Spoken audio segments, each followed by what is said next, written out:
नमस्कार। आज हम बात करने वाले हैं बिहार की उच्च शिक्षा के बारे में, जो इस वक्त एक बहुत बड़े संकट से गुजर रही है।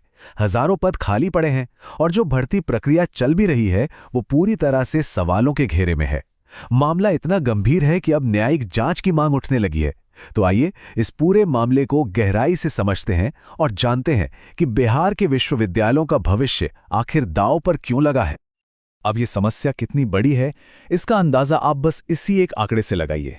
बिहार के विश्वविद्यालयों में 70% से ज्यादा शिक्षकों के पद खाली हैं।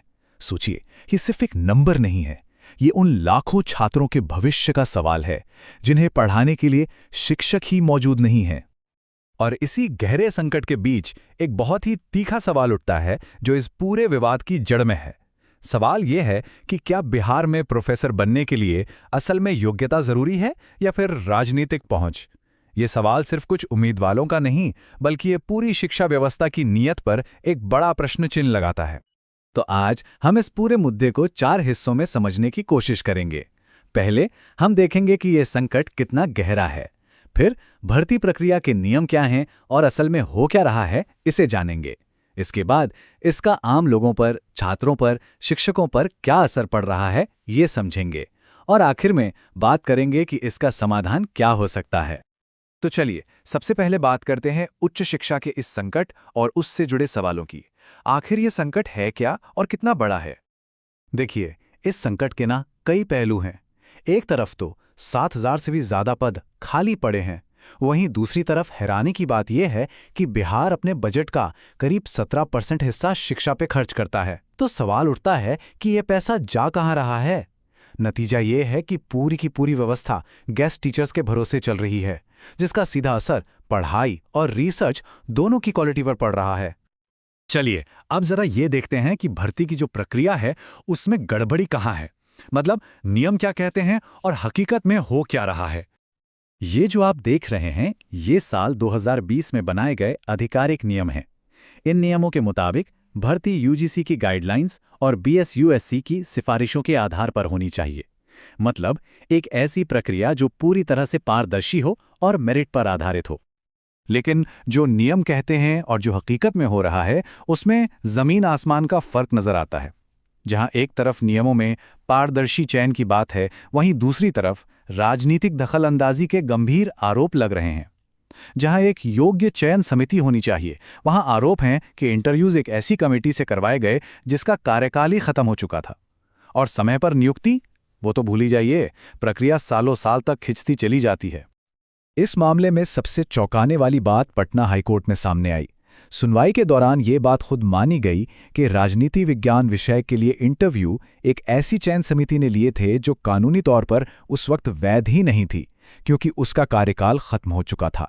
सोचिए, ये बात पूरी भर्ती प्रक्रिया की वैधता पर ही कितना बड़ा सवाल खड़ा कर देती है। खैर, नियमों और प्रक्रियाओं से हटकर अगर देखें तो इस संकट का एक मानवीय पहलू भी है।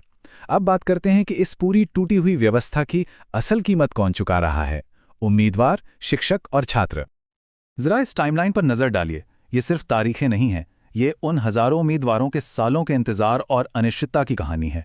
चाहे 2014 में बीपीएससी के विज्ञापित पद हों या 2020 में बीएसयूएससी के, प्रक्रिया 1 दशक से भी ज्यादा खिंच जाती है। और आज भी कई विषयों की नियुक्तियां कोर्ट कचहरी के चक्कर में फंसी हुई हैं। और जब स्थायी शिक्षकों की भर्ती नहीं होती तो क्या होता है?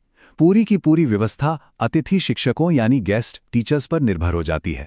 ये आंकड़े देखिए, बीआरए बिहार विश्वविद्यालय में 555, ललित नारायण मिथिला विश्वविद्यालय में 381 और पटना विश्वविद्यालय में 113 अतिथि शिक्षक हैं। ये संख्याएं साफ दिखाती हैं कि कैसे एक अस्थायी व्यवस्था ही अब स्थायी बन गई है। और ये अतिथि शिक्षक जो असल में पूरी व्यवस्था का बोझ अपने कंधों पर उठाए हुए हैं, उनकी अपनी हालत बहुत खराब है। उन्हें स्थायी प्रोफेसरों के मुकाबले बहुत कम वेतन मिलता है, नौकरी की कोई गारंटी नहीं है और अपने हक के लिए यानी परमानेंट नौकरी के लिए उन्हें सड़कों पर उतरकर प्रदर्शन करना पड़ता है। तो अब सवाल यह है कि इस गहरे संकट से निकलने का रास्ता क्या है। चलिए अब कुछ समाधानों और सुधारों पर नजर डालते हैं। अच्छा, इस पूरे मामले में एक शब्द बार बार सुनने को मिल रहा है, न्यायिक जांच। इसका सीधा सा मतलब है एक जज के द्वारा की जाने वाली औपचारिक जांच। इसका मकसद होता है सच को सामने लाना, जिम्मेदारी तय करना और सिस्टम में लोगों का भरोसा वापस लौटाना। पारदर्शिता और जवाबदेही, यही इसके मूल में है। और अब सबसे बड़ा सवाल जिस पर सबकी नजरें टिकी हैं, अवैध चयन समिति वाली बात सामने आने के बाद क्या 23 फरवरी 2026 को जो हाईकोर्ट में सुनवाई होनी है, उसमें राजनीति विज्ञान की ये पूरी भर्ती प्रक्रिया ही रद्द हो सकती है?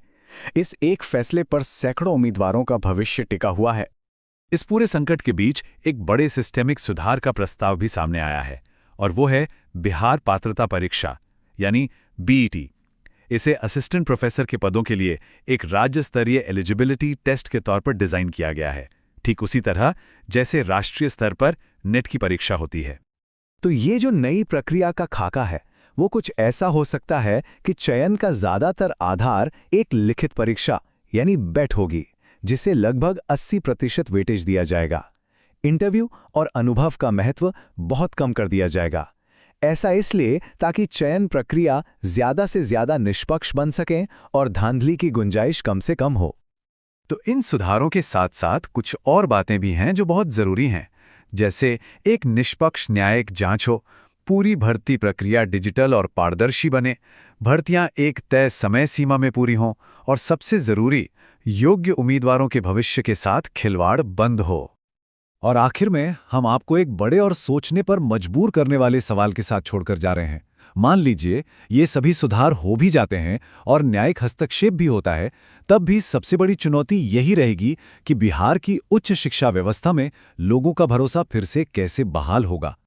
क्योंकि हमें ये याद रखना होगा, शिक्षा में न्याय सुनिश्चित करना सिर्फ कुछ नौकरियों का सवाल नहीं है, ये सीधे सीधे एक राष्ट्र के भविष्य को बनाने या बिगाड़ने का सवाल है।